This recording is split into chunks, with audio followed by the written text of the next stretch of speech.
Well, thank you so much for inviting me today. I'm really happy to be here. Well, one of the interesting things that we are in the employee benefits section.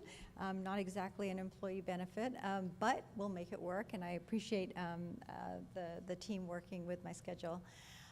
So I'm part of the Maven Project, and Maven is an acronym for, as you can see, Medical Alumni Volunteer Expert Network. So what exactly does that mean, and what do we do?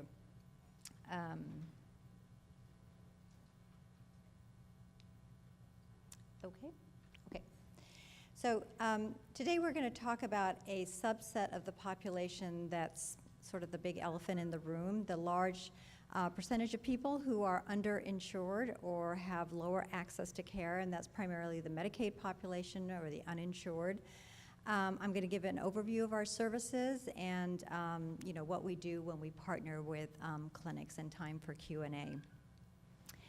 So we have a particular interest and a focus in serving the large percentage of patients who are underserved, and that's primarily the Medicaid population. And combined with the uninsured, we have about 100 million people in this country who are on Medicaid or are uninsured. In California, 40% of the LA population, 35% of the San Francisco population is on Medicaid. So we're not talking about a small segment of the population. This is huge. And when we look at healthcare disparities, we have up to a 20-year difference in life expectancy between those who are wealthy and those who are poor. And much of this care is provided in the community health centers. And so our focus is not only on innovative solutions to provide care for these patients, but to help stabilize and provide support for the providers that are providing that care. So what happens when you have access concerns, and some of you, I'm not sure who works with the Medicaid population or the uninsured. We're talking about wait times of anywhere from 3 to 6 months for a specialist appointment. And some of those can be of great distance. People may have to travel 2 hours to get an ortho appointment or a neuro appointment. And these can be quite impactful on delaying care and worsening outcomes, lowering the quality of care. It obviously has a huge impact on the providers who are working in this setting, because there's a higher turnover, a lower satisfaction rate in their difficulty in making those type of referrals and managing those patients in-house. And of course, the cost of care, is sky high, because a lot of the care is provided outside of the clinic setting. So outside of that concept of a medical home, and care is provided through ED and greater readmission rates and inpatient care for patients who don't have access to specialist care. In fact, there have been stories of specialists telling the providers that the best way to see me is to have your patient show up in the emergency room, and then I'll be able to see them faster and sooner. So we started with a wonderful lady. Her name is Dr. Lori Green, and she's in San Francisco. And she was at a Harvard alumni event and realized that there's a growing national shortage of physicians, and she saw a lot of her fellow classmates who were retiring, and she looked at this interest in continuing to serve and work in healthcare, with the growing need in healthcare with the uninsured and the underinsured, and she brought it together in an organization called the Maven Project, which links volunteer physicians all across the nation via telehealth to PCPs, primary care providers, in community healthcare centers throughout the country to provide care for the underserved.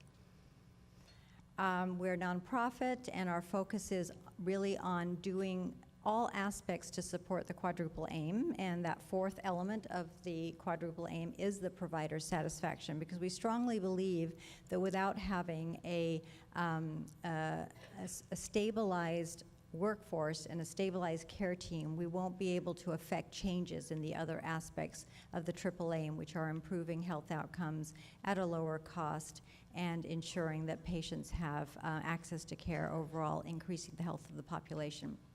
Whoa, I didn't do anything. What happened? It just went wild. How do I go back? Okay, sorry.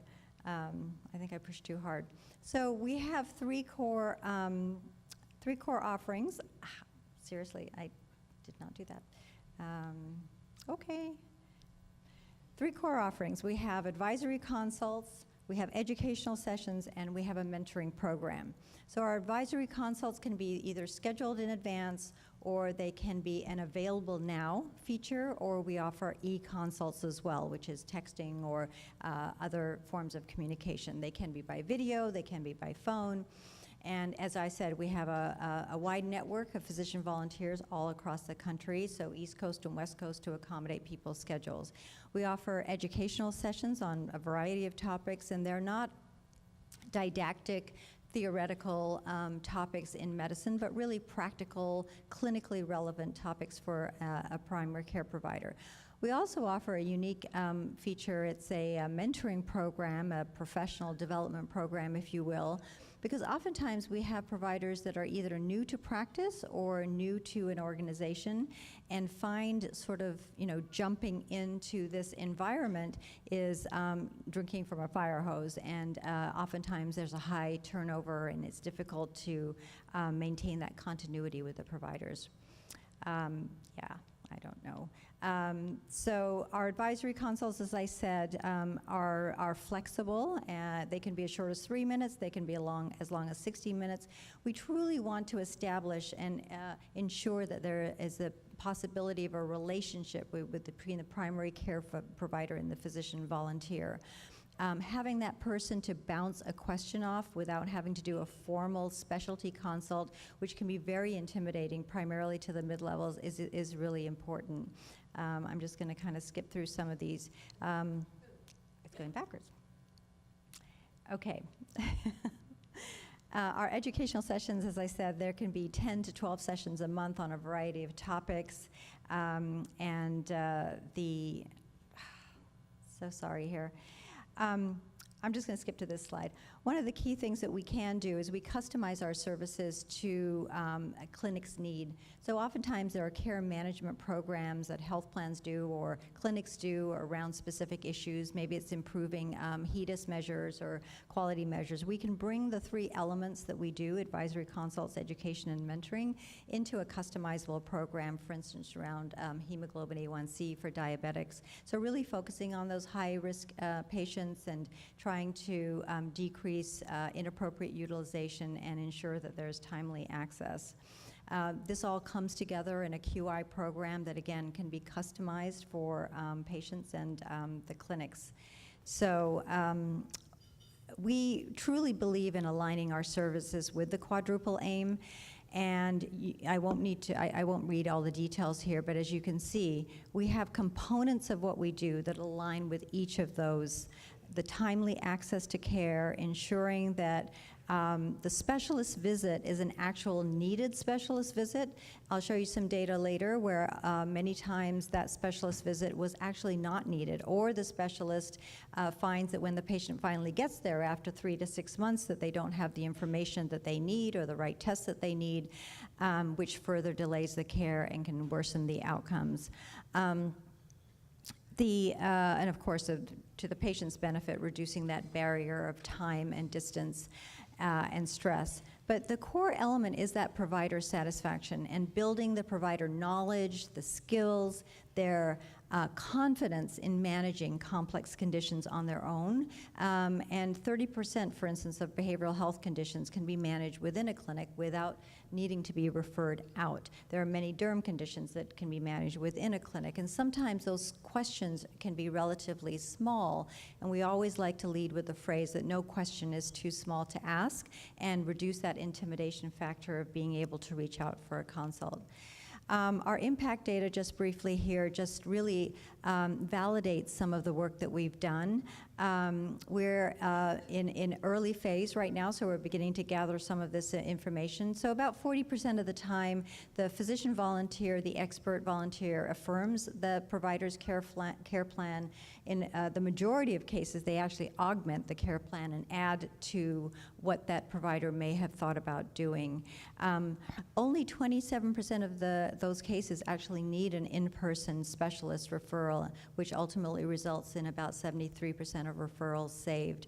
And the key thing is that they can apply that knowledge. It's applicable to future patients going forward. So this is, building that core competence and core knowledge base.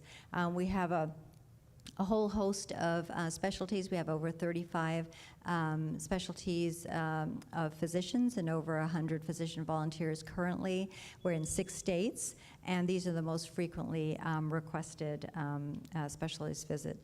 When you partner with us, we have unlimited services for advisory consults and unlimited educational sessions, about 4 hours of mentoring, and we offer support, operational support with a project manager when we launch with a new clinic. And this is my contact information. I'm the CMO for the Maven Project. Lisa Levine is our CEO, and Lori Green, our amazing founder and president, is also listed here. And with that, I'm on time, and I'll take questions. Thank you. Yes. Thank you for the comments and the presentation. So there's a lot of things that come to mind on this, obviously, but when you're talking about, I'm a healthcare provider, I'm an ear, nose, and throat physician, and so from a specialty perspective, at least from Missouri where I'm from, this is not an issue of accessibility because there aren't specialists there. It's that the fee structure and reimbursement structure for physicians is so ridiculously low that it's a lost leader to be involved in those panels. At the same time, hospitals, of course, get reimbursed largely through alternative methods to take care of these patients, but they're not actually taking care of the patients. They're just providing a vehicle for us to do that work. So it's more of a comment than a question, but when you're talking about provider satisfaction, most of the specialists in our area have capacity to be able to see these patients, but we can't literally afford to do that, number one. And I would ask that in the context of managed Medicaid plans, which I'm not familiar with California and what they have here, but at Centene in the Missouri area, we see their CEO making tens of millions of dollars off of taxpayer-funded dollars that are not actually being sent towards the delivery of care or reimbursing the care providers in that. Exactly. And your comment, I really appreciate that, and this is really why we want to bring the care directly to stabilize the primary care providers for the Medicaid population. Centene, I'm very familiar with them. They're a Medicaid dominant plan in over 25 states, and yet the care and the access is not necessarily available to the patients. So really what we're finding is that it's a win-win for both the primary care providers and also the physician volunteers who get tremendous satisfaction from doing this. And we're primarily driven by philanthropy, so there's no fee involved per visit. 95% of our funding is through philanthropy, and we have a small non-clinical administrative fee when we launch with clinics that largely support the operational lift. But the biggest support is really helping those PCPs who are on the front line, really gain that confidence in managing conditions without making that referral, helping with that care coordination, helping with the integration of behavioral health and physical health, and I could go on and on. Yes?